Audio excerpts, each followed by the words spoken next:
जय हिंद, नमस्कार, प्रणाम, सत श्री अकाल, आदाब, गुड मॉर्निंग, सुप्रभात। आज हम समझेंगे बंगाल विभाजन से लेकर संविधान लागू तक शॉर्ट एनालिसिस हिस्ट्री। यदि इसके बारे में आप पहले से कुछ जानते हैं तो समझिए सब बेकार है। आपने जो भी पहले से अपने मेमोरी में वायरस वायरस भर लिए हैं उसे फॉर्मेट मारकर डिलीट करके अपना मेमोरी कार्ड एकदम फ्रेश कर लीजिएगा, एकदम खाली कर लीजिएगा। आपको पता है कि न्यू मेमोरी कार्ड में डाउनलोड बहुत तेज़ी से होता है, तो एकदम अपना दिल दिमाग गुर्दा फेफड़ा एकदम खोल के बैठिएगा, एकदम इत्मीनान से पढ़ाई कीजिएगा। तो चलिए हम स्टार्ट करते हैं। 1905 में लॉर्ड कर्जन के समय बंगाल का विभाजन होता है और 10 जुलाई 1905 में बंगाल विभाजन की घोषणा की जाती है, यानी कि अनाउंसमेंट किया जाता है कि बंगाल का विभाजन किया जाएगा। 16 अक्टूबर 1905 में बंगाल विभाजन की डेट रखी जाती है, यानी बंगाल विभाजन को लागू करना था। इसी के खिलाफ आपका स्वदेशी आंदोलन चालू हो जाता है। स्वदेशी आंदोलन जो था वो 2.5 महीना पहले स्टार्ट हो जाता है। 7 अगस्त 1905 को स्टार्ट हो जाता है। इसमें विदेशी वस्तुओं का बहिष्कार किया जाने लगता है कलकत्ता के टाउन होम से। इसीलिए हम 7 अगस्त को हैंडी क्रॉप डे मनाते हैं। हैंडी क्रॉप डे मनाते हैं। इसे हिंदी में बोले तो हथकरघा दिवस कहते हैं। हथकरघा दिवस, ठीक है, हथकरघा दिवस। 7 अगस्त को हम हथकरघा दिवस के रूप में मनाते हैं। 16 अक्टूबर को हम रक्षाबंधन के रूप में मनाए, रक्षाबंधन के रूप में मनाए रविंद्रनाथ टैगोर के सुझाव पर। रविंद्रनाथ टैगोर के सुझाव पर हम 1905 में पहली बार रक्षाबंधन के रूप में मनाए। 1905 में ही बनारस अधिवेशन होता है गोपाल कृष्ण गोखले की अध्यक्षता में। इन्होंने सेल्फ रूल प्रस्ताव पर चर्चा किया। सेल्फ रूल प्रस्ताव पर इन्होंने चर्चा किया। सेल्फ का मतलब समझो करते हैं, सेल्फ का मतलब स्वयं, खुद, स्वतः, यानी स्वयं का हमारा क्या होगा, नियम कानून होगा। हम अंग्रेजों के बनाए हुए नियम पे हम नहीं चलेंगे, उनके कानून को हम नहीं मानेंगे। हमारा खुद का क्या होगा, नियम कानून होगा। देखिए बंगाल से एक और क्वेश्चन पूछ लेता है। बंगाल से क्वेश्चन ये पूछता है कि बंगाल का पहला गवर्नर कौन था, तो वो क्लाइव था। पहला गवर्नर कौन था, बंगाल का प्रथम गवर्नर क्लाइव था। जो 1757 का जो पलासी वाला युद्ध हुआ था वो क्लाइव के द्वारा ही लड़ा गया था। और क्वेश्चन ये भी पूछता है कि बंगाल का प्रथम गवर्नर जनरल कौन है, तो प्रथम गवर्नर जनरल लॉरेन हेथिंगटन था। कौन था, लॉरेन हेथिंगटन। और भारत का वायसराय पूछ लिया तो भारत का पहला वायसराय, तो भारत का पहला वायसराय आपका लॉर्ड कैनिंग। कौन था, लॉर्ड कैनिंग। और पहला आपसे पूछ लिया जाए भारत का पहला गवर्नर जनरल, भारत का पहला गवर्नर जनरल कौन था, तो आप क्या बताएंगे, विलियम बेंटिक। कौन था भारत का पहला गवर्नर जनरल, विलियम बेंटिक। और आपसे पूछ लिया भारतीय पहले गवर्नर जनरल कौन थे, भारतीय यानी भारत के नागरिक जो थे, यानी भारतीय गवर्नर जनरल कौन थे, तो आपके श्री राजगोपालाचारी। कौन थे, श्री राजगोपालाचारी। ठीक है, देख लीजिए, आप रिवीजन कर लीजिए। 1905 में लॉर्ड कर्जन के समय बंगाल का विभाजन होता है। 10 जुलाई 1905 में बंगाल विभाजन की घोषणा की जाती है और 16 अक्टूबर 1905 में बंगाल विभाजन की डेट रखी जाती है और 7 अगस्त को स्वदेशी आंदोलन होता है और 1905 में ही बनारस अधिवेशन होता है गोपाल कृष्ण गोखले की अध्यक्षता में। तब तक आप एक छोटा सा स्क्रीनशॉट लीजिए, आगे चलते हैं।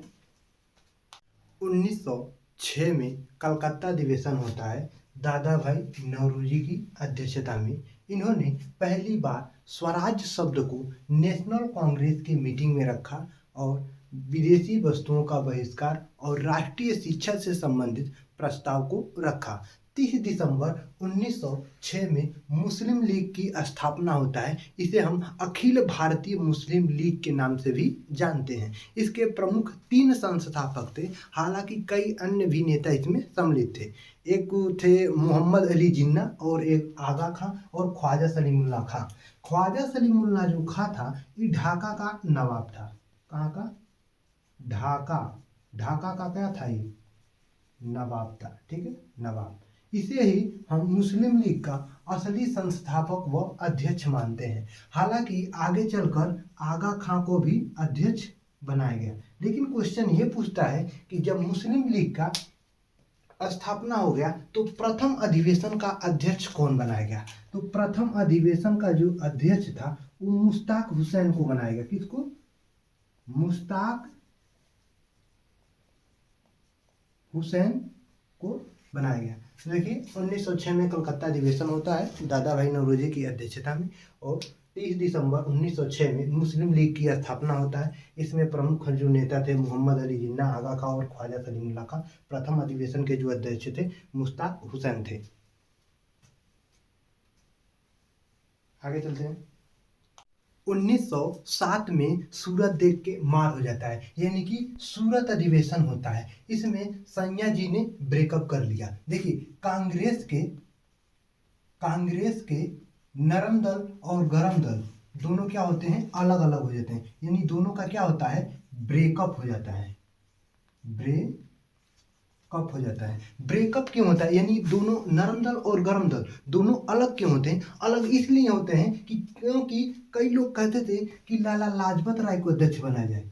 लाला लाजपत राय को अध्यक्ष बनाया जाए, और कई लोग कहते थे कि राज बिहारी घोष को अध्यक्ष बनाया जाए। राज बिहारी घोष को अध्यक्ष बनाया जाए। जब राज बिहारी घोष को अध्यक्ष बनाया गया तो कांग्रेस के नरम दल और गरम दल दोनों क्या हो गए? अलग अलग हो गए। 1908 में मुजफ्फरपुर बम कांड होता है। इसमें प्रफुल्ल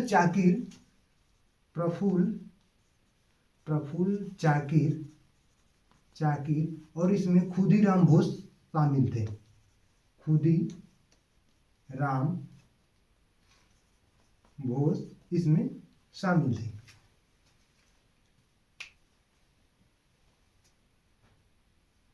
आगे चलते हैं।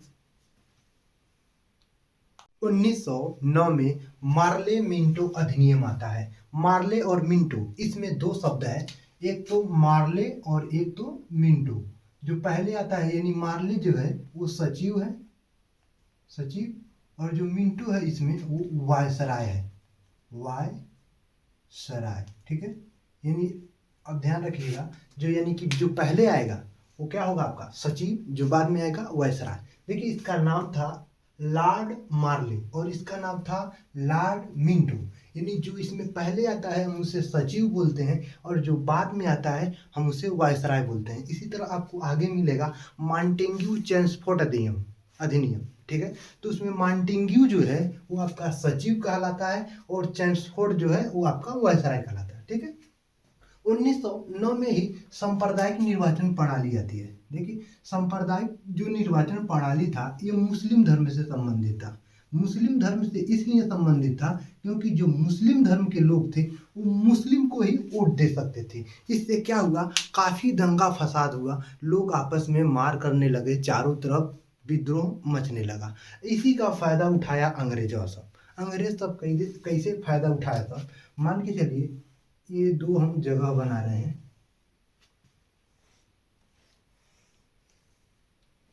यहाँ पर मुस्लिम की आबादी 90% है। ठीक है, एम से मुस्लिम समझिएगा, और लगभग अन्य मानिए या हिंदू लगभग यहाँ पर 10% है। ठीक है, और यहाँ पर 90% हिंदू की आबादी है। ठीक है, और यहाँ पर 10% मुस्लिम की आबादी है। अंग्रेजों सब देखिए इसमें कैसे फायदा उठाया था। अंग्रेजों सब देखिए यहाँ पर मुस्लिम ज़्यादा हैं और यहाँ पर हिंदू ज़्यादा हैं, तो यहाँ पर मुस्लिम की दबदबा क्या होगी? ज़्यादा होगा। तो देखिए यहाँ पर मुस्लिम की दबदबा, यहाँ पर हिंदू का दबदबा ज़्यादा होगा। ठीक है, जब यहाँ पर मुस्लिम की ज़्यादा दबदबा थी, तो जो अंग्रेज सब थे वो यहाँ पर मुस्लिम को चढ़ाते थे सब, कि तुम हिंदू को कूचो, ठीक है।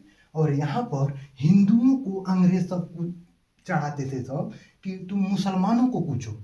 यहाँ पर जब मुसलमान हिंदू को कूचते थे सब, तो यहाँ पर हिंदू जब सुनते थे कि हमारे बिरादर के यानी हमारे धर्म के लोगों को यहाँ पर अब पूछे हैं सब, तो यहाँ पे कूचते थे सब। जब यहाँ पे कूचते थे सब, तो यो यहाँ पे कूचते थे सब। यानी अंग्रेजों ने अपनी यहाँ पर नीति अपनाई कि अब क्या करना होगा, इन भारतीयों को क्या करना होगा, इन भारतीयों को आपस में लड़ाना होगा। देखिए, अंग्रेज लोग भी सोच रहे थे कि जो ये भारतीय हैं, यानी जो एकजुट मिलकर रह रहे हैं, ना तो ये गोली से मरेगा, ना तो बंदूक से मरेगा, ना तो तलवार से मरेगा, ना तो तोप से मरेगा।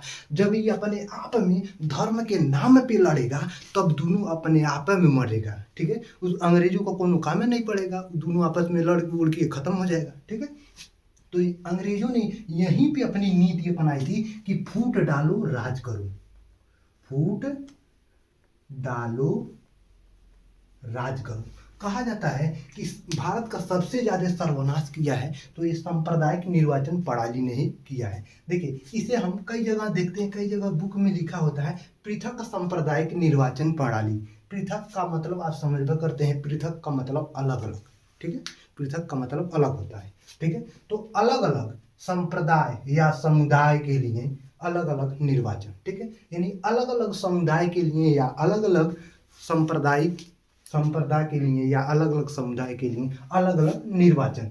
इसका मतलब यही है कि हिंदू के लिए हिंदुए उठेगा तो उसको वोट दिया जाएगा, मुस्लिम के लिए मुसलमानों को ही सिर्फ वो वोट दे सकेगा, और ईसाइयों के लिए ईसाइयों के लिए ईसाई रहेगा तब वोट देगा, और सिख के लिए सिख। इसी तरह जो अंग्रेज थे, ये फूट डालो राज करो की नीति इसी में उन्होंने अपनाई थी, ठीक है। तब तक आप स्क्रीनशॉट लीजिए, आगे हम चलते हैं। ये सब चीज़ें क्या करेंगे, ठीक है। ये हमारा सब पूछता था सब, ये हमारा का सब पूछता था सब, ये हमारे फुचका जैसे फोड़ता था, ये हमारे फुचका जैसे फोड़ता था। ये सब तो आप समझे गए होंगे, ठीक है। स्क्रीनशॉट लीजिए, आगे चलते हैं। 1911 में दिल्ली में दरबार लगता है और बंगाल विभाजन को रद्द कर दिया जाता है। बंगाल विभाजन को रद्द कर दिया जाता है, और कहा जाता है कि जो अगली राजधानी होगी वो दिल्ली होगी, और 1912 में अगली राजधानी दिल्ली बना भी दी जाती है। लेकिन क्वेश्चन ये बनता है कि दिल्ली से पहले राजधानी कहाँ थी? तो दिल्ली से पहले राजधानी कहाँ पर थी? तो कलकत्ता थी। दिल्ली से पहले राजधानी कहाँ थी? कलकत्ता, ठीक है। 1913 में गदर पार्टी की स्थापना होता है सैन फ्रांसिस्को में, जो यूएसए में पड़ता है, सोहन सिंह भाखड़ा और लाला हरदयाल के द्वारा। सोहन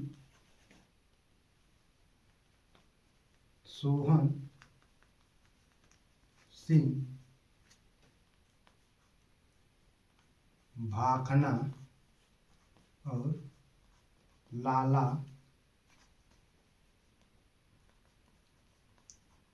हरदयाल के द्वारा गदर पार्टी की स्थापना होता है सैन फ्रांसिस्को में। 9 जनवरी 1915 को गांधी इज बैक, यानी गांधी जी वापस आते हैं, इसीलिए हम 9 जनवरी को प्रवासी भारतीय दिवस के रूप में मनाते हैं। प्रवासी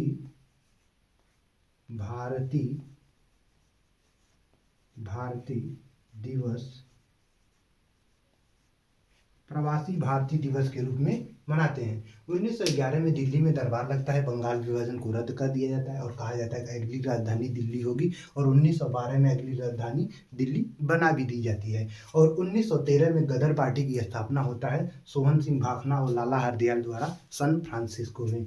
9 जनवरी 1915 को गांधी जी वापस आते हैं, इसीलिए 9 जनवरी को प्रवासी भारतीय दिवस के रूप में मनाते हैं। आगे चलते हैं। 1916 में लखनऊ अधिवेशन होता है अंबिका चरण मजूमदार की अध्यक्षता में। अंबिका चरण मजूमदार की अध्यक्षता में लखनऊ अधिवेशन होता है अंबिका चरण मजूमदार की अध्यक्षता में। इस अधिवेशन में क्या होता है, जो कांग्रेस के नरम दल थे, नरम दल और जो गरम दल थे, इन दोनों का क्या होता है, पैचअप हो जाता है। यानी कि दोनों क्या होते हैं, मिल जाते हैं। नरम दल और गरम दल दोनों क्या होते हैं, मिल जाते हैं। और साथ में कांग्रेस और मुस्लिम लीग भी मिल जाते हैं, मुस्लिम लीग भी क्या होते हैं, मिल जाते हैं। ये दोनों क्या होते हैं, मिल जाते हैं। ठीक है, मिल जाते हैं लखनऊ अधिवेशन में। 1916 में ही आपका होम रूल लीग मूवमेंट चलाया गया था। होम रूल लीग मूवमेंट चलाया गया था। एक तो आपका एनी बेसेंट के द्वारा, एनी बेसेंट के द्वारा और बाल गंगाधर तिलक के द्वारा, बाल गंगाधर तिलक के द्वारा होम रूल लीग मूवमेंट चलाया गया था। तो देखिए 1916 में लखनऊ अधिवेशन होता है अंबिका चरण मजूमदार की अध्यक्षता में, और 1916 में ही आपका होम रूल लीग मूवमेंट चलाया गया था एनी बेसेंट और बाल गंगाधर तिलक के द्वारा। ठीक है, आगे चलते हैं। 1917 में चंपारण सत्याग्रह होता है। गांधी जी इसी सत्याग्रह में पहली बार भाग लेते हैं, यानी कि गांधी जी अपना पहला स्टेडियम चंपारण को चुनते हैं। देखिए चंपारण सत्याग्रह क्यों हुआ, चंपारण सत्याग्रह इसलिए हुआ क्योंकि जो किसान थे उनसे जबरन नील की खेती कराई जा रही थी, जबरन नील की खेती, ठीक, जबरन नील की खेती कराई जा रही थी, जिसके कारण जो उनकी जमीनें थी, यानी जो भूमि था वो क्या हो रहा था, 1/4 जो जमीनें थी वो बंजर होती जा रही थी। और अंग्रेज सब नील के चक्कर में जो जमीनें थी वो बंजर करा भी रहे थे। ठीक है, देखिए जो जमीनें थी बंजर कैसी हो रही थी, आइए समझ लेते हैं। ठीक है, मान के चलिए पिछले साल कोई अनाज बोया है तो इसी साल तो कटेगा। तो मान के चलिए इस साल जो अनाज हुई है वो 12 बोरी हुआ है। अगर इस साल अब नील की खेती अब कर दिया जाए तो अगले साल मतलब उसके बाद जब उस पर उपज की बात करें तो उस पर जब कोई अनाज हम उगाएंगे तो कितना होगा। ठीक है, तो 1/4 कर देंगे। ठीक है, 12 × 1/4 करेंगे तो 1/4 यानी 1/4 यही होगा। 4 से इसे काट दीजिए तो 4×3 12, यानी 12 में से जब 3 घटा देंगे तो 9 बोरी बचेगा। कितना बचेगा, 9 बोरी अनाज बचेगा। यानी कि जो ज़मीनें थी वो 1/4 बंजर होती जा रही थी। मान के चलिए अब 9 बोरी हुआ, अब उसका 1/4 करेंगे कुछ और निकलेगा। दिन प्रतिदिन जो ज़मीनें थी वो बंजर ही होती जा रही थी। तो इसी के खिलाफ में आपका चंपारण सत्याग्रह हुआ। ठीक है, 1918 में खेड़ा आंदोलन होता है। खेड़ा आंदोलन देखिए ये गुजरात में पड़ता है, एक खेड़ा जिला है। ठीक है, वहाँ के जो लोग थे वो अंग्रेजी जो सरकार थी उसको कर वसूली के विरुद्ध में ये आपका खेड़ा आंदोलन होता है। देखिए 1918 में अहमदाबाद मिल स्ट्राइक होता है। अहमदाबाद जो कारखाने के जो मालिक थे वो आपके प्लेग बोनस जो मिल रहा था श्रमिकों को आर्थिक न्याय की लड़ाई के लिए, वो क्या हुआ, बंद हो गया। अहमदाबाद मिल में हड़ताल को गांधी जी के नेतृत्व में पहली भूख हड़ताल माना जाता है। गांधी जी अहमदाबाद के मजदूर और मिल मालिकों के बीच विवाद को हस्तक्षेप इन्होंने किया। यानी कि अहमदाबाद मिल स्ट्राइक में जो भी मतलब श्रमिक थे वो अपने बोनस के लिए क्या हुए, हड़ताल पे लग गए। ये लगभग जो अहमदाबाद मिल स्ट्राइक जो हड़ताल था ये लगभग 21 दिनों तक ये चला था। ठीक है, 1919 में रोलेक्ट एक्ट आता है। इसे न वकील न अपील न दलील, इसे काला कानून के नाम से भी जाना जाता है। 1919 में ही मॉन्टेग्यू चेम्सफोर्ड अधिनियम आता है। मॉन्टेग्यू और चेम्सफोर्ड इसमें 2 शब्द है, मॉन्टेग्यू और चेम्सफोर्ड। ठीक, हमने आपको पहले भी बता दिया। ठीक है, मॉन्टेग्यू जो था ये आपका सचिव, ठीक है, और जो चेम्सफोर्ड है वो क्या होगा आपका वायसराय। इसके पहले हमने आपको बताया है मार्ले मिंटो अधिनियम, उसमें मार्ले क्या था, सचिव, और मिंटो वायसराय। उसी तरह हमने बताया था मॉन्टेग्यू और चेम्सफोर्ड, इसमें दो शब्द हैं, जो पहले आएगा सचिव, जो बाद में आएगा वायसराय, जो पहले आएगा सचिव, जो बाद में आएगा वायसराय। ठीक है। 1919 में ही खिलाफत आंदोलन होता है। ये मुंबई में एक खिलाफत कमेटी बैठाई गई थी, उसी के संदर्भ में ये है खिलाफत आंदोलन। देखिए इसमें मोहम्मद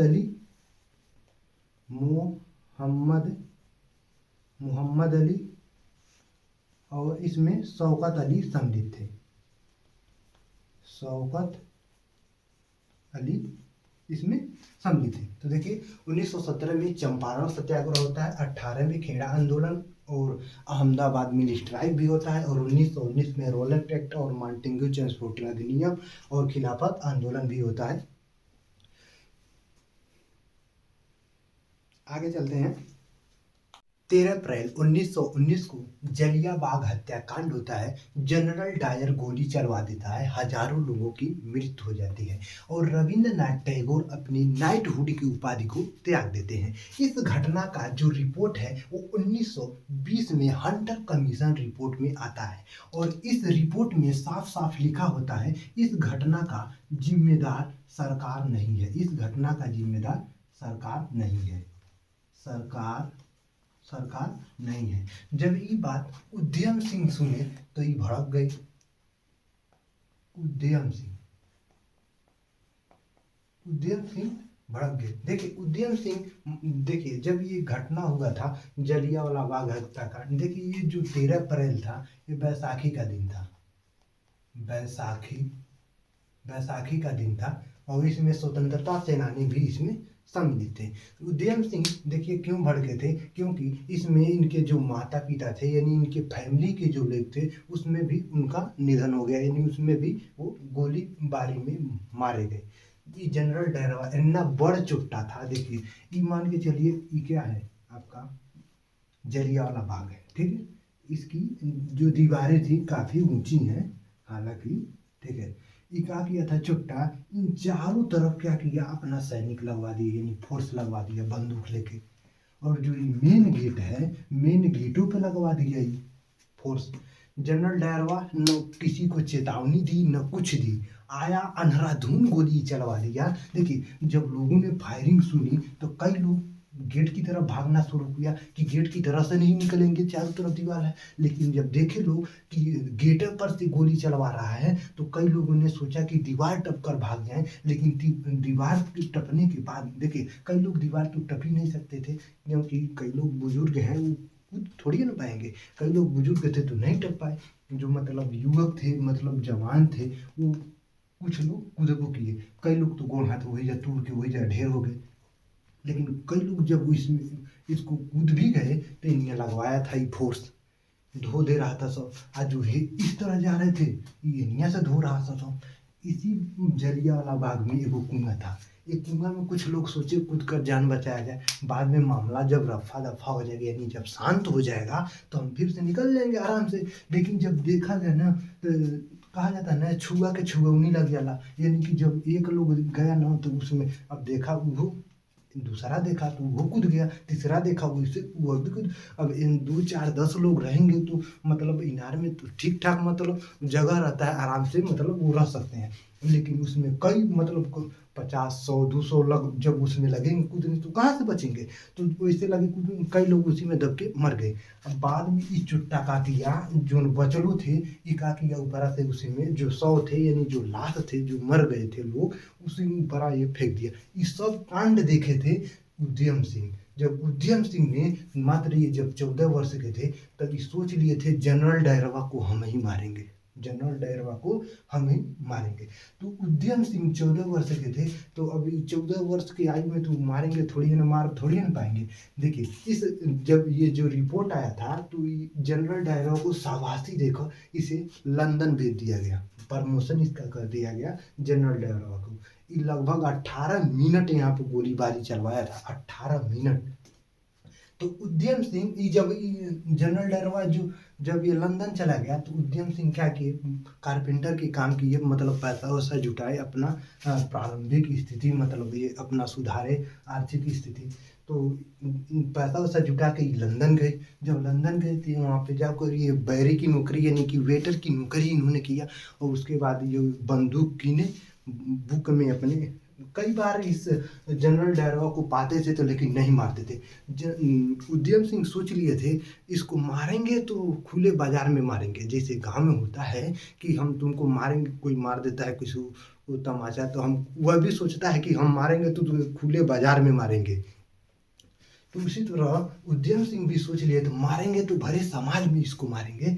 तो उद्यम सिंह गया था एगो भाषण देने, यानी स्पीच दे रहा था। तो भाषण में उद्यम सिंह भी गए, बड़ा एकदम उद्यम सिंह गए तो हमारे खूब लोग चेकू कर रहे थे, इसके जो फोर्स थे वो एकदम बाकायदे से चेक करे, कहीं कुछ नहीं मिला। लेकिन बुक में बंदूक रखे थे, उतना बुकवा इसे काट दिए थे, उसी में वो बंदूक को रखे थे। गए वहाँ पे बुक में से धीरे से निकाले बंदूक, और जनरल डायरवा को ही नहीं कि जनरल डायर को बताए नहीं, पहले जनरल डायर को बोले जनरल डायर। उसके बाद जब जनरल डायर घूमा तो धड़ाम धड़ाम से उसके सीने में गोली चला दिया उद्यम सिंह ने। और उद्यम सिंह ने जब गोली चला दिया तो वो जनरल डायर वहीं पर गिर के ढेर हो गया, खत्म हो गया।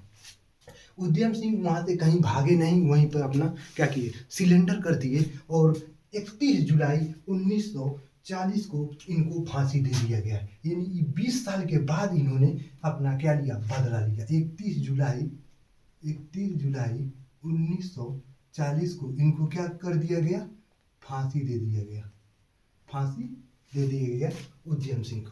ठीक है, देखिए 1 अगस्त 1920 को बाल गंगाधर तिलक की मृत्यु होती है। बाल गंगाधर तिलक की मृत्यु होती है। बाल गंगाधर तिलक की जब मृत्यु होती है तो असहयोग आंदोलन स्टार्ट हो जाता है। क्या, असहयोग आंदोलन स्टार्ट हो जाता है। गांधी जी अपने केसरी हिंद की उपाधि को त्याग देते हैं। गांधी जी अपने केसरी हिंद की उपाधि को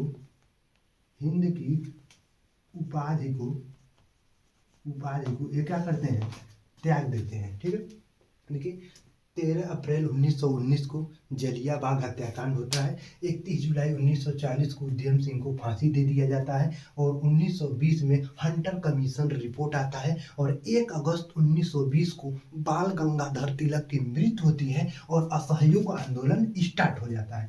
तब तक आप एक छोटा सा स्क्रीनशॉट लीजिए। आगे चलते हैं।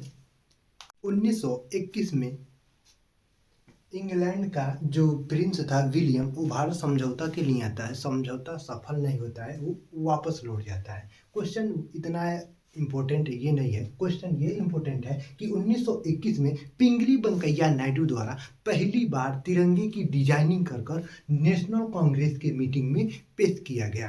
देखिए 4 फरवरी 1922 को चौरी चौरा घटना होता है, जो गोरखपुर के पास में है। गोरखपुर के पास में है। ठीक है, चौरी चौरा। इसमें क्या होता है, इसमें पुलिस स्टेशन में फूंक दिया जाता है।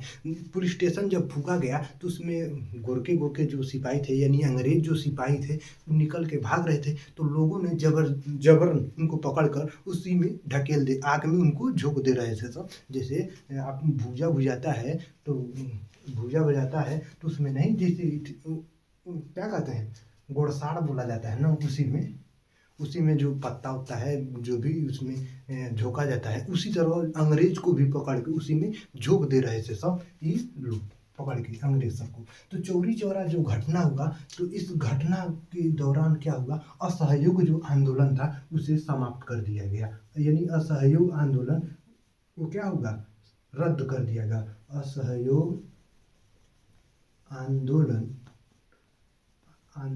क्या हो गया, समाप्त हो गया। असहयोग आंदोलन समाप्त। देखिए जो गोरखपुर है ये पहले मंडल हुआ करता था, तो ये अब 3 भागों में टूट गया है। गोरखपुर एक टूटा है बस्ती में। सबसे पहले कहाँ टूटा, बस्ती टूटा 65 में, ठीक है। उसके बाद टूटा देवरिया में, देवरिया देवरिया में टूटा, ये टूटा 1946 में। उसके बाद टूटा महाराजगंज,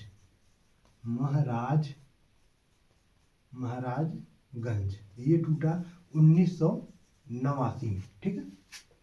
देखिए 1921 में इंग्लैंड का जो प्रिंस था विलियम, वो भारत समझौता के लिए आया और 1921 में पिंगली वेंकैया नायडू द्वारा तिरंगे की पहली बार डिजाइनिंग कर नेशनल कांग्रेस के मीटिंग में पेश किया गया और 4 फरवरी 1922 को चौरी चौरा घटना होता है। तब तक आप एक छोटा सा स्क्रीनशॉट लीजिए। आगे चलते हैं। 1923 में स्वराज पार्टी की स्थापना होता है चित्तरंजन दास और मोतीलाल नेहरू के द्वारा। चित्तरंजन दास और मोतीलाल नेहरू के द्वारा, मोतीलाल नेहरू के द्वारा स्वराज पार्टी की स्थापना होता है। चित्तरंजन दास जी थे सचिव और मोतीलाल नेहरू अध्यक्ष थे स्वराज पार्टी की। देखिए स्वराज पार्टी के जो संस्थापक थे चित्तरंजन दास और मोतीलाल नेहरू थे। 1924 में बेलगावा अधिवेशन होता है गांधी जी की अध्यक्षता में, गांधी जी की अध्यक्षता में। बेलगावा जो है वो कर्नाटक में पड़ता है, ठीक है। 1925 में कानपुर अधिवेशन होता है, कानपुर अधिवेशन सरोजिनी नायडू की अध्यक्षता में, सरोजिनी नायडू की अध्यक्षता में। क्वेश्चन पूछता है प्रथम महिला कांग्रेस अध्यक्ष, तो सरोजिनी नायडू, ठीक। 9 अगस्त 1925 को काकोरी ट्रेन डकैती होती है। काकोरी जगह जो है वो लखनऊ के पास में है। कहाँ पर है? लखनऊ के पास में, लखनऊ के पास में है आपका काकोरी जगह। वहाँ पे टरेनिया क्या हुआ, लूट लिया गया, ठीक है। देखिए करंट अफेयर में क्वेश्चन बनाया था, काकोरी ट्रेन एक्शन कर दिया है, जो डकैती है इसको नाम बदलकर एक्शन कर दिया गया है, एक्शन कर दिया गया है। काकोरी ट्रेन एक्शन कर दिया गया है इस घटना के नाम को, ठीक है। देखिए ये जो डकैती हुआ था, यानी जो ये कांड हुआ था काकोरी ट्रेन एक्शन जो हुआ था, इसमें 4 लोगों की अहम भूमिका थी। एक तो आपके अशफाक उल्ला खां, अशफाक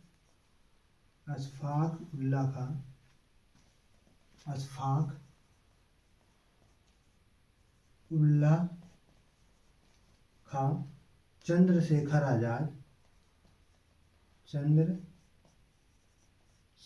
आजाद, राम प्रसाद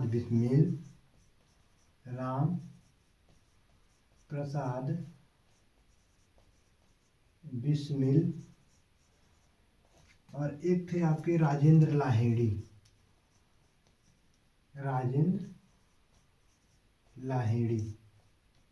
इन्हीं लोगों के नेतृत्व में ये काकोरी ट्रेन डकैती हुआ था। इनके साथ भी और भी सहयोगी थे। 4 लोग को ट्रेन लूट पाएंगे नहीं, तो इनके सहयोगी भी कुछ थे, लेकिन इन्हीं 4 लोगों की नेतृत्व में था, ठीक है।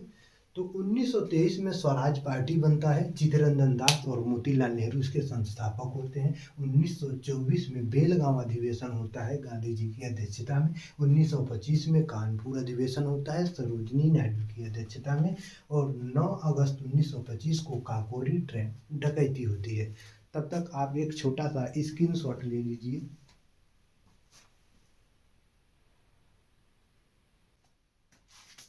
उन्नीस 1926 में नौजवान सभा की स्थापना होता है भगत सिंह के द्वारा लाहौर में।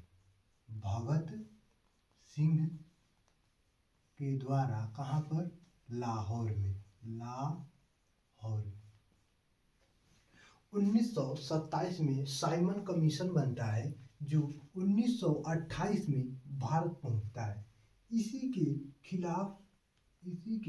खिलाफ बारदोली सत्याग्रह होता है। बारदोली सत्याग्रह जो होता है ये सरदार वल्लभ भाई पटेल के नेतृत्व में, सरदार वल्लभ भाई पटेल, सरदार वल्लभ भाई पटेल के नेतृत्व में ये बारदोली सत्याग्रह होता है। देखिए जो सरदार इनको उपाधि मिली है, यानी कि जो सरदार वल्लभ भाई पटेल हैं इनका सिर्फ नाम था वल्लभ भाई पटेल। जो बारदोली की जो महिलाएं थी, बारदोली सत्याग्रह में बारदोली की महिलाएं भी शामिल थी। तो जो बारदोली की जो महिलाएं थी, वल्लभ भाई पटेल को सरदार की उपाधि बारदोली के महिलाओं के द्वारा ही दिया गया। तब से इनका नाम क्या हो गया, सरदार वल्लभ भाई पटेल। देखिए बारदोली सत्याग्रह में ही साइमन गो बैक के नारे लगाए गए। किसका, साइमन गो बैक के नारे लगाए गए। ठीक है, जब ये सत्याग्रह चल रहा था तो इसी में लाठी चार्ज हो गया। इसमें क्या हो गया, लाठी चार्ज हो गया। इसमें लाला लाजपत राय को, ठीक है, लाला लाजपत राय, लाला लाजपत राय की लाठी से क्या हुई, मृत्यु हो गई। अब भगत सिंह सुने तो भड़क गए। जब भगत सिंह सुने तो भड़क गए, तो उठे तो संडारसन की क्या कर दिए, हत्या कर दिया। भगत सिंह क्या कर दिए, हत्या कर दिए। भगत सिंह किसका, संडारसन का, संडारसन की क्या कर दिए, ये हत्या कर दिए भगत सिंह। ठीक है, देखिए 1928 में ही मोतीलाल नेहरू द्वारा नेहरू रिपोर्ट पेश किया जाता है। क्या, नेहरू रिपोर्ट पेश किया जाता है। देख लीजिए 1926 में नौजवान सभा की स्थापना होता है भगत सिंह के द्वारा। 1927 में साइमन कमीशन बनता है जो 1928 में पहुंचता है। इसमें बारदोली सत्याग्रह होता है सरदार वल्लभ भाई पटेल के नेतृत्व में। 1928 में मोतीलाल नेहरू के द्वारा नेहरू रिपोर्ट पेश किया जाता है। तब तक आप एक छोटा सा स्क्रीनशॉट लीजिए। 1929 में लाहौर अधिवेशन होता है जवाहरलाल नेहरू की अध्यक्षता में, जवाहरलाल नेहरू जी की अध्यक्षता में लाहौर अधिवेशन होता है। इस अधिवेशन का जो उद्देश्य था, उद्देश्य पूर्ण स्वराज की मांग। क्या था, पूर्ण स्वराज की मांग। 1929 में लाहौर अधिवेशन होता है जवाहरलाल नेहरू की अध्यक्षता में। इसका उद्देश्य था पूर्ण स्वराज की मांग। 1930 में सविनय अवज्ञा आंदोलन होता है और 1930 में ही देखिए 13 मार्च 1930 से 6 अप्रैल 1930 तक ये नमक कर आंदोलन यानी कि डांडी यात्रा चलता है। ये 13 मार्च 1930 को साबरमती से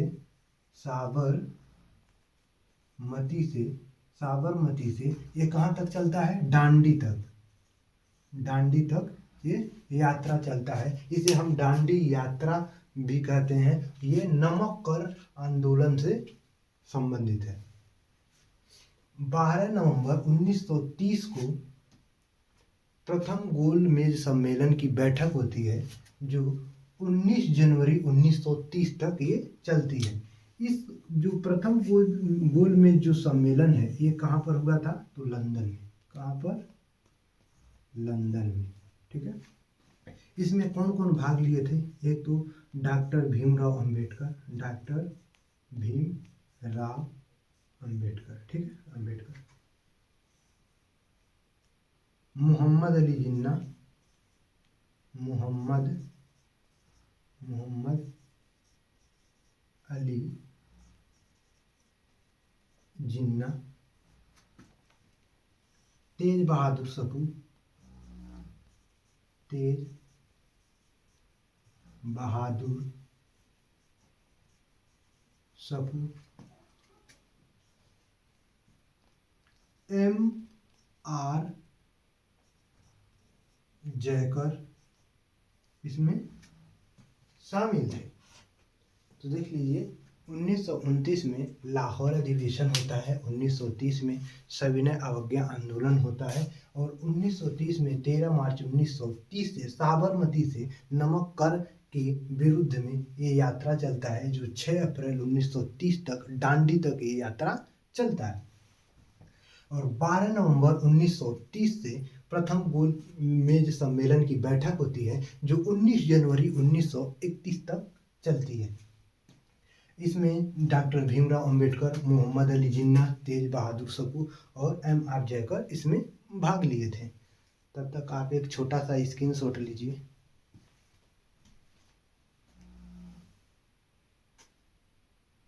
1931 में कराची अधिवेशन होता है सरदार वल्लभ भाई पटेल के नेतृत्व में। इसी अधिवेशन में गांधी जी को काला झंडा दिखाया जाता है। 5 मार्च 1931 में गांधी इरविन समझौता होता है, यानी कि यह समझौता जो 11 सूत्री मांग से संबंधित था। 23 मार्च 1931 को भगत सिंह, राजगुरु, सुखदेव को फांसी दे दिया जाता है, जो लाहौर षड्यंत्र केस में फंस गए थे। हालांकि इनकी जो फांसी का जो डेट था वो 24 मार्च को नियुक्त किया गया था, लेकिन अंग्रेज सब इतना डरपोक था कि एक दिन पहले ही भगत सिंह, राजगुरु, सुखदेव की फांसी दे दिया। लेकिन अंग्रेजों को भी पता था कि जो लोग हैं वो 24 मार्च को ही हंगामा करने वाले हैं, इसीलिए एक दिन पहले ही फांसी दे दिया सब। 7 सितंबर 1931 को द्वितीय गोलमेज सम्मेलन की बैठक होती है, जो 1 दिसंबर 1931 तक चलती है। द्वितीय गोलमेज सम्मेलन में गांधी जी को SS राजपूताना जो जलपोत था उससे लंदन इनको ले जाया जाता है। गांधी जी यानी कि द्वितीय गोलमेज सम्मेलन में भाग लिए थे, यानी द्वितीय गोलमेज सम्मेलन कहाँ हुआ था, तो लंदन में हुआ था। और देखिए इसमें डॉक्टर भीमराव अंबेडकर भी शामिल थे, डॉक्टर भीमराव अंबेडकर और तेज बहादुर सप्रू, तेज बहादुर सप्रू, एनी बेसेंट,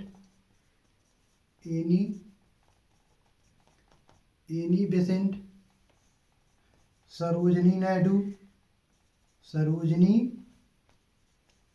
नायडू और मदन मोहन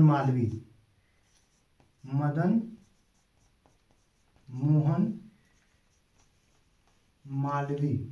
देखिए इसी गोलमेज सम्मेलन में मदन मोहन मालवीय ने कहा डॉक्टर भीमराव अंबेडकर से, डॉक्टर भीमराव अंबेडकर आप हमारे भाई हैं, और अंग्रेजों से कहा कि हमारे यहाँ कोई छुआछूत नहीं है, कोई भेदभाव नहीं है। डॉक्टर भीमराव अंबेडकर बस किसी बात से नाराज हैं जो इस तरह की बातें कर रहे हैं, वरना ये इस तरह की बातें नहीं करते। उसी वक्त डॉक्टर भीमराव अंबेडकर ने जग से गिलास में पानी भरकर मदन मोहन मालवीय के सामने किए और कहे, यदि हमारे यहाँ छुआछूत नहीं है, भेदभाव नहीं है, हम एक परिवार की तरह रहते हैं, हम एकजुट हैं, तो ये एक गिलास जो है इसका पानी पीकर आप दिखाइए। जो डॉक्टर भीमराव अंबेडकर गिलास में पानी भरे थे, तो मदन मोहन मालवीय जो थे वो हिम्मत नहीं जुटा पाए कि एक अछूत के हाथ से वो पानी पी सके।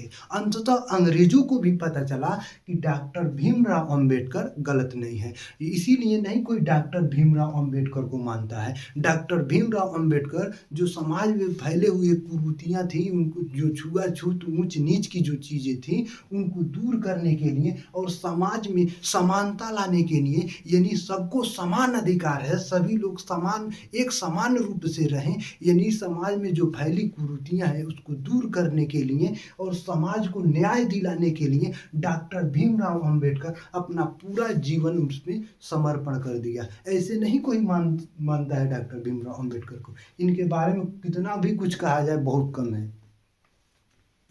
तब तक आप एक छोटा सा स्क्रीनशॉट लीजिए।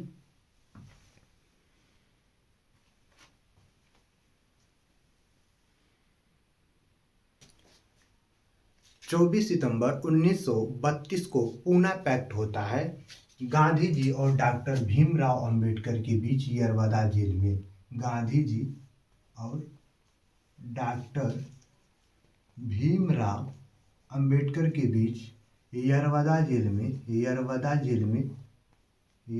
जेल में ये समझौता होता है, जिसके कारण हम इसे यरवदा समझौता के नाम से भी जानते हैं और इसे हम पूना समझौता भी कहते हैं। पूना पैक्ट यदि आ जाए एग्जाम में, पूना पैक्ट या पूना समझौता या यरवदा समझौता, तो आप 1932 मार दीजिएगा, ठीक है। देखिए, जब ये समझौता हुआ तो गांधी जी और डॉक्टर भीमराव अंबेडकर के बीच कुछ वाद विवाद हो गया। स्वाभाविक है कि जब दो लोग मिलेंगे तो वाद विवाद होइबे करेगा, यानी जब वार्ता होगी, कोई सकारात्मक, कोई नकारात्मक, कोई मतलब प्रतिरोधी बात, कोई मतलब आकर्षित बात, जरूर कुछ होइबे करेगा। तो इसमें कुछ वाद विवाद हो गया। अब गांधी जी सोच लिए कि डॉक्टर भीमराव अंबेडकर को अब साइड करना होगा, यानी कि उनको किनारे करना होगा। तो जिसके कारण गांधी जी, देखिए गांधी जी जो थे वो कूटनीति राजनीति जानते थे और डॉक्टर भीमराव अंबेडकर वो कलम की ताकत को जानते थे, यानी कि वो समझते थे कि शिक्षा ही सर्वोपरि है, यानी कि समाज को जो बदलना है तो शिक्षा को ही प्राथमिकता देनी चाहिए, यानी शिक्षा से ही समाज बदलेगी। देखिए, इसमें जो वाद विवाद हुआ जिसके कारण प्रभाव पड़ा आपका तृतीय गोलमेज सम्मेलन में। तृतीय गोलमेज सम्मेलन में क्या प्रभाव पड़ा कि जो गांधी जी थे वो तृतीय गोलमेज सम्मेलन में भाग नहीं लिए। तृतीय गोलमेज जो सम्मेलन था ये आपका 17 नवंबर 1932 को इसका बैठक होता है, जो 24 दिसंबर 1932 तक ये चलता है। इसमें डॉक्टर भीमराव अंबेडकर और तेज बहादुर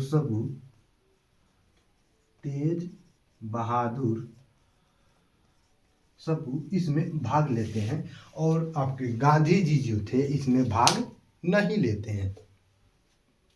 देखिए, जो इसमें वाद विवाद हुआ था, गांधी जी अब सोचे लिए थे कि अब डॉक्टर भीमराव अंबेडकर को साइड करना है, तो जिसके कारण अब गांधी जी ने यहाँ पर तो भाग लेबे नहीं किए। तब क्या कर दिए, 1933 में हरिजन नामक पत्रिका प्रकाशित कर दिए। हरिजन नामक पत्रिका, यानी समझिए हरिजन, इसमें हरिजन जो शब्द है आपको लग रहा है कोई नया शब्द आया है, लेकिन सभी लोग इससे परिचित हैं। हरिजन, देखिए, जो पहले उच्च और निम्न जाति के लोगों को बांटा गया था, यानी उच्च जाति यानी सर्वश्रेष्ठ जाति वो मानते थे कि हमसे बड़ा कोई है ही नहीं है, और जो निम्न जाति के लोग थे यानी जो अछूत जिनको कहा जाता था, अछूत यानी जिनसे छुआछूत की भेदभाव समझिए रखा जाता है, उनको हम अछूत, यानी कि डॉक्टर भीमराव अंबेडकर उसे दलित बोलते थे, यानी जिनको वो शिक्षा नहीं दिया जाता था, जिनसे छुआछूत किया जाता था, भेदभाव किया जाता था, उनको दलित बोलते थे। लेकिन यहीं पर गांधी जी ने इन दलितों को एक अलग नाम दिया, एक अलग पहचान देने के लिए उन्होंने हरिजन नामक एक पत्रिका प्रकाशित किया, जिसमें दलितों को हरिजन बताया, यानी जो दलित है वो हरिजन है। हरिजन का मतलब इन्होंने बताया कि हरि प्लस जन, यानी आप हरि के भेजे हुए लोग हैं। हरिजन यानी आप प्रभु, यानी कि भगवान के भेजे हुए लोग हैं, यानी कि इन्होंने सभी लोगों को ये बताया, यानी कि जैसे लंका में डंका पिटाया, जैसे किसी समाचार को बताने के लिए लंका में कोई नया न्यूज आता है, तो इस समय तो डिजिटल हो गया, लेकिन पहले ज़माना में क्या होता था कि जैसे लंका में डंका पिटाता था, उसी तरह गांधी जी क्या किए, ये प्रकाशित किए, यानी चारों तरफ ये फैला दिए गए। जो हरिजन है, यानी जो दलित है वो दलित नहीं, अब वो हरिजन है, यानी कि वो हरि के भेजे हुए लोग हैं। और 1934 में हरिजन सेवक संघ की स्थापना कर दी। हरिजन सेवक संघ की इन्होंने स्थापना किया। हरिजन सेवक संघ की स्थापना में क्या हुआ, देखिए ध्यान से समझिए। हरिजन सेवक संघ, हरिजन यानी कि आप तो भगवान के भेजे हुए लोग हैं, हरिजन इनको साइड कीजिए। सेवक का मतलब सेवा करना। पहले क्या हुआ करता था, जो दलित है उनकी मतलब उनको कोई वैल्यू ही नहीं थी, आप समझिए कोई वैल्यू ही नहीं थी। और यहाँ पर क्या हुआ कि जो हरिजन लोग थे, यानी कि जो दलित थे, उनकी सेवा होने लगे। इहो कहे वाह रे भाई, पहले कोनो पूछबा नहीं करता था, कोनो मतलब दूर से खदेड़ दे रहा था आने पर, अब हमारा गोड़ दबा रहा है, ये तो बहुत बढ़िया है। वाह रे भाई, अब तो मजा ही है। पहले कोनो पूछबा नहीं करता था, अब गोड़ दबा रहा है, यानी कहे वाह रे भाई वाह। जिसके कारण क्या हुआ कि अब लोग जो समर्थक थे, लोक समर्थक, वो गांधी जी की ओर आने लगे और डॉक्टर भीमराव अंबेडकर को छोड़ने गए। हालांकि डॉक्टर भीमराव अंबेडकर के भी बहुत समर्थक थे, लेकिन जो लोग थे ज़्यादा गांधी जी से प्रभावित हुए, जिसके कारण ये हरिजन सेवक संघ की ये क्या हुआ, स्थापना हुआ था। ठीक है। 1934 में ही कांग्रेस सोशलिस्ट पार्टी की स्थापना होता है नरेंद्र देव की अध्यक्षता में। इसे हम all India Congress socialist party के नाम से भी जानते हैं। तो देखिए 24 सितंबर 1932 को पूना पैक्ट होता है और तृतीय गोल में सम्मेलन 17 नवंबर 1932 को इसकी बैठक होती है और 24 दिसंबर 1932 तक ये चलता है। और 1933 में हरिजन नामक पत्रिका प्रकाशित होती है गांधी जी के द्वारा। और 1934 में हरिजन सेवक संघ की स्थापना होता है इनके द्वारा, गांधी जी के द्वारा, लिख लीजिएगा, गांधी जी के द्वारा। और 1934 में मई में ये हुआ था, मई में कांग्रेस सोशलिस्ट पार्टी की स्थापना, मई में। ठीक है। कांग्रेस सोशलिस्ट पार्टी की स्थापना होता है, इसे all India Congress socialist party के नाम से भी जाना जाता है। तब तक आप एक छोटा सा स्क्रीनशॉट लीजिए।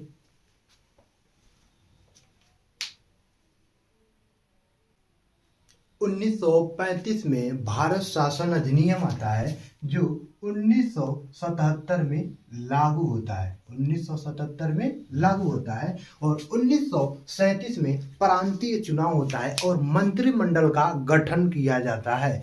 5 प्रांतों में बहुमत मिलता है कांग्रेस को। इसमें सीएम के रूप में गोविंद बल्लभ पंत को चुना जाता है, यानी सीएम कौन बना, यानी मुख्यमंत्री गोविंद बल्लभ पंत, गोविंद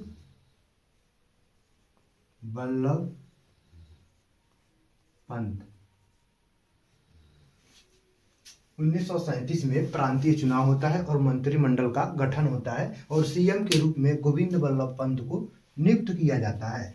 1938 में हरिपुरा अधिवेशन होता है सुभाष चंद्र बोस की अध्यक्षता में, सुभाष चंद्र बोस जी की अध्यक्षता में हरिपुरा अधिवेशन होता है। और 1939 में त्रिपुरी अधिवेशन होता है। इसमें सुभाष चंद्र बोस जी को अध्यक्ष बनाया जाता है 20 सितंबर को हराकर। सुभाष चंद्र बोस को अध्यक्ष बनाया जाता है, 20 सीतारमैया को हराकर, 20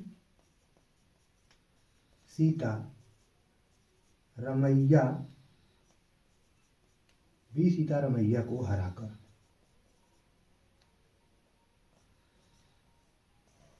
20 सीतारमैया जो थे वो गांधी समर्थक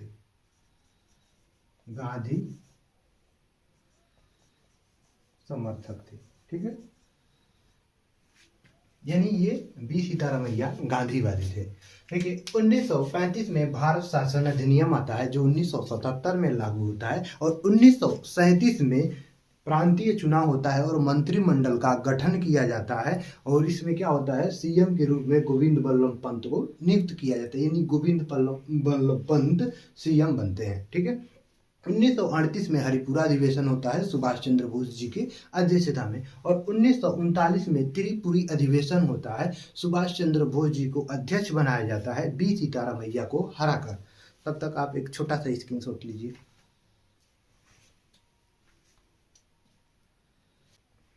1940 में अगस्त प्रस्ताव आता है और 17 अक्टूबर 1940 में व्यक्तिगत सत्याग्रह हो जाता है। व्यक्तिगत सत्याग्रह क्यों हुआ? व्यक्तिगत सत्याग्रह इसलिए हुआ क्योंकि 3 सितंबर 1939 को जो भारत का तात्कालिक वायसराय था लॉर्ड लिनलिथगो, वो कहता है कि भारत भी द्वितीय विश्व युद्ध में भाग लेगा। लॉर्ड लिनलिथगो जो था वो कह दिया बिना राजनीतिक दल के परामर्श से, जिसके कारण जो कांग्रेस दल थे यानी जो कांग्रेस थे ये असंतुष्ट हो गए, यानी इसका इन्होंने विरोध किया। और गांधी जी ने जो अंग्रेजी जो सरकार थी यानी जो ब्रिटिश सरकार थी उसके युद्ध नीति के खिलाफ इन्होंने विद्रोह चालू कर दिया, जिसके कारण 17 अक्टूबर 1940 को व्यक्तिगत सत्याग्रह चालू हो गया। और 1942 को क्रिप्स मिशन आता है। क्रिप्स मिशन अपने नाम पे रख दिया था ये मिशन, इसका नाम स्टेफोर्ड क्रिप्स था, यही इस मिशन का अध्यक्ष था। आप भी कौन बढ़िया काम कीजिएगा तो अपना नाम लगा दीजिए, फला मिशन, कुछ मिशन, ठीक है, रख दीजिएगा कालिया मिशन। देखिए 1942 में क्रिप्स मिशन आता है। क्रिप्स आता है ना तो गांधी जी से मिलता है, तो गांधी जी से ये मिला ना तो कहा ए चाचा द्वितीय विश्व युद्ध चल रहा है, आप हमारा साथ दीजिए ना, हम आपके बारे में अच्छा सोचेंगे। तो गांधी जी ने कहा हम तोरा तो पहले ही साथ देकर देख लिए हैं, तू हमारे बारे में कितना अच्छा सोचता है, हम तो भली बात तुमको जानते हैं। तो गांधी जी ने कहा हाँ हम तोरा एकदम साथ देंगे। तो साथ देंगे तो क्रिप्सा कहा ठीक है, जब साथ देंगे तो ये क्रिप्सा जो है वो अपने मौसा यहाँ चला गया। मौसा यहाँ यानी जहाँ इसका घर था यानी ब्रिटेन में ही चला गया, ठीक है, ब्रिटेन में ना इसका मौसा सब खानदान उनदान रहेगा, तो चला गया ब्रिटेन चला गया। तो जाके कहा क्रिप्सा, गांधी एकदम बोल दिया कि साथ देंगे, तो गांधी जी बोल दिया एकदम साथ देंगे। तो गांधी जी तो ठहरे गुजराती, कहते हैं कि हम गुजराती हैं, टकला को भी कंगी बेच देते हैं, गाहोगे तो बाल निकल आएगा। ये क्रिप्स बकलोला को पता नहीं था कि इससे पाला पड़ा है, गांधी है वो, गांधी जी से पाला पड़ा है ये क्रिप्स, ठीक है। देखिए तो क्रिप्स मिशन यही था, समझ गए होंगे, ठीक है। 9 अगस्त 1942 को क्या हुआ? भारत छोड़ो आंदोलन स्टार्ट हुआ। इधर माथा इधर वैसे पागल हुआ था, द्वितीय विश्व युद्ध चल रहा था इधर, यहाँ वैसे ही अंग्रेजों सबका माथा पगला भी था। बहुत सैनिक उधर चले गए थे सब लड़ने के लिए। भारत छोड़ो आंदोलन में क्या हुआ? जब ये स्टार्ट हुआ, स्टार्ट कुछ रह गए, मतलब चंद लोग रह गए थे जो अंग्रेज, पूरा नहीं गए थे, और सब थे जो बरियार थे उनको भेज दिया था अंग्रेजों, लेकिन बहुत अभी थे सही, ठीक है।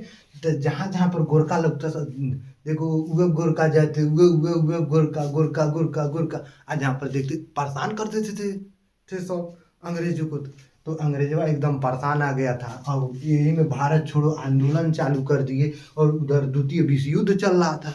तो यही में अंग्रेजवा क्या कर दिया एकदम जहाँ नहीं थे अंग्रेजवा को सब लोग मिल के थूर देते थे सब।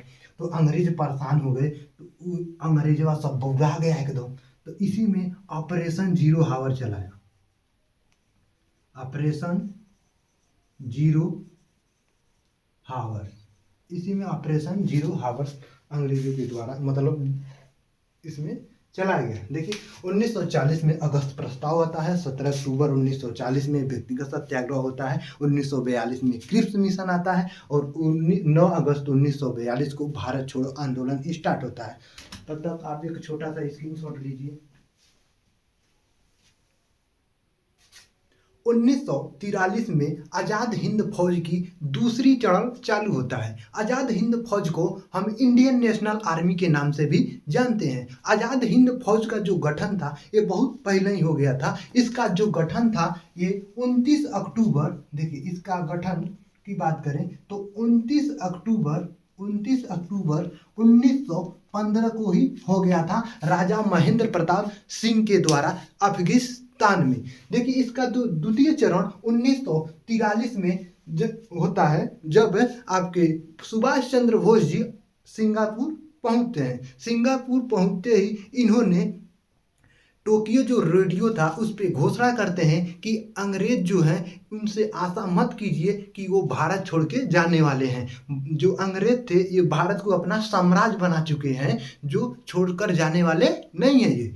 तो वहीं पर सुभाष चंद्र बोस जी ने यह भी बात कहा कि हमको इन अंग्रेजों से छुटकारा पाना है, इन अंग्रेजों को हमें खदेड़ना है। तो अंग्रेजों को हमको क्या करना होगा, इनके खिलाफ भारत के आंतरिक रूप से और बाहरी रूप से, यानी बाह्य रूप से और भीतर से और बाहर से, यानी दोनों तरफ से इनका विरोध करना होगा। स्वतंत्रता के लिए हमको संघर्ष करना होगा। ये बात जब रास बिहारी बोस जब सुने तो इन्होंने सुभाष चंद्र बोस जी को आज़ाद हिंद जो फौज थी इसका नेतृत्व इन्होंने 4 जुलाई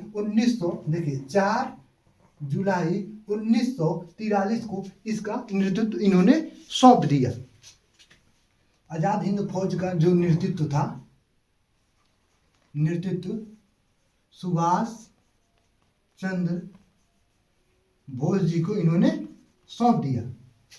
1945 में शिमला समझौता होता है। शिमला जो समझौता होता है ये शिमला में ही ये समझौता हुआ। तो इसमें क्या हुआ, इसमें जो भारत का वायसराय था,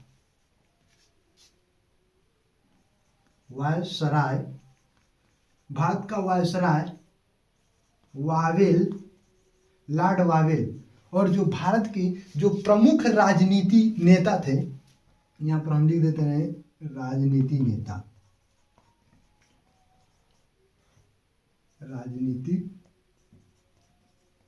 जो नेता थे, इनके बीच बैठक होती है और इसमें स्पष्ट होता है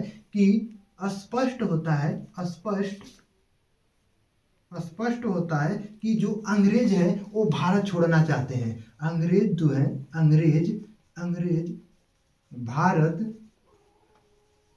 छोड़ना चाहते हैं। ठीक है, ये शिमला समझौता समझ में आया होगा। देखिए 1943 में आज़ाद हिंद फौज की दूसरी चरण चालू हुआ। हालांकि इसका गठन देखिए 29 अक्टूबर 1915 को ही हो गया था। ठीक है, और देखिए 1945 में शिमला समझौता होता है। वायसराय लॉर्ड वावेल और राजनीतिक जो भारत के प्रमुख राजनीतिक नेता थे ये शामिल होते हैं और इसमें स्पष्ट होता है कि ये अंग्रेज जो हैं वो भारत छोड़ना चाहते हैं।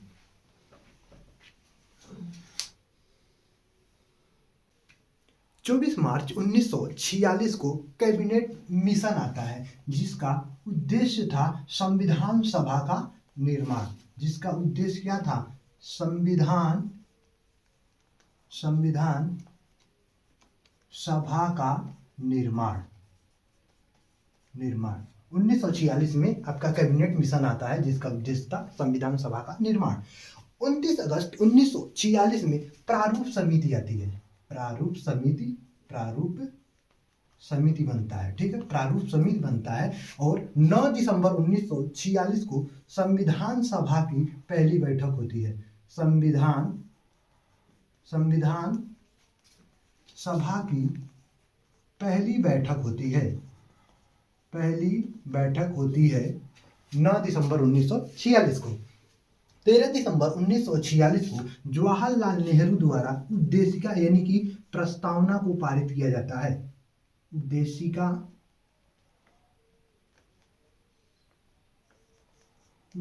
यानी कि प्रस्तावना को पारित किया जाता है जो 22 जनवरी 1947 से लागू होता है।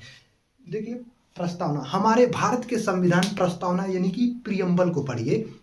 हम भारत के लोग भारत को एक संपूर्ण प्रभुत्व संपन्न समाजवादी पंथ निरपेक्ष एवं लोकतंत्रात्मक गणराज्य बनाने के लिए तथा उनके समस्त नागरिकों को सामाजिक, आर्थिक, राजनीतिक न्याय, विचार, अभिव्यक्ति, विश्वास, धर्म और उपासना की स्वतंत्रता, प्रतिष्ठा और अवसर की समता प्राप्त करने के लिए तथा उन सब में व्यक्ति की गरिमा और राष्ट्र की एकता, अखंडता सुनिश्चित करने वाली बंधुता बढ़ाने के लिए दृढ़ संकल्प होकर अपनी इस संविधान सभा में आज तारीख 26 नवंबर 1949 मिति मार्ग शुल्क 7वीं संवत 2006 विक्रमी को एतद द्वारा इस संविधान को अंगीकृत, अधिनियमित और आत्मर्पित करते हैं। यही आपका प्रस्तावना है। देखिए 3 जून 1947 को माउंटबेटन घोषणा पत्र आता है। माउंटबेटन घोषणा पत्र आता है।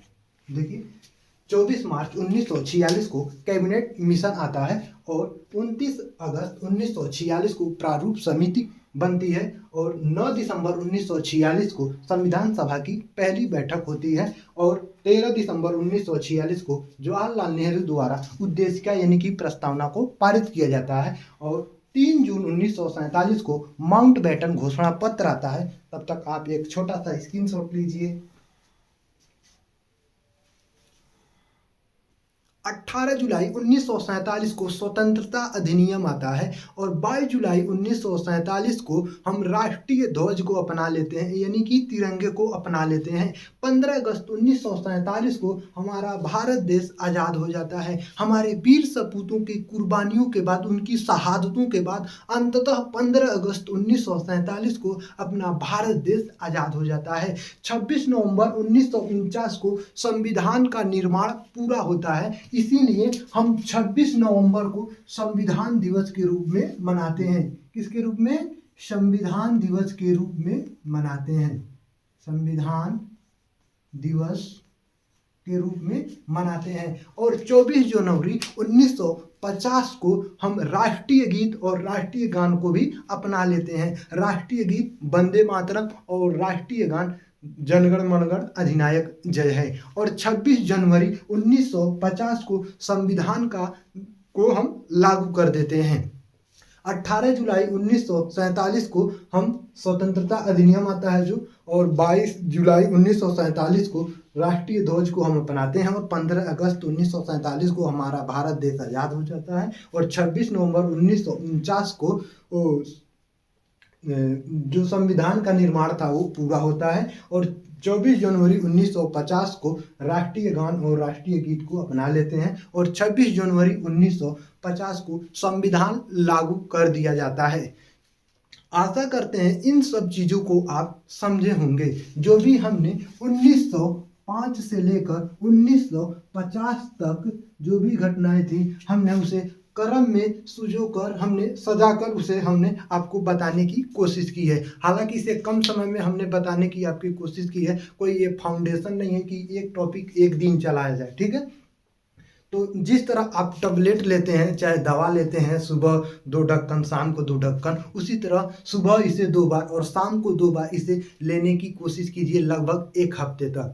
आप कहते हैं ना भूल जाता है, हम कहते हैं अगर 1 हफ्ते तक आप इसका लगातार सेवन करते हैं तो हम कहते हैं कि आप भूल कर दिखाइए। इन सब चीज़ों को आप समझे होंगे। जल्द मिलेंगे हम नेक्स्ट क्लास में। जय हिंद।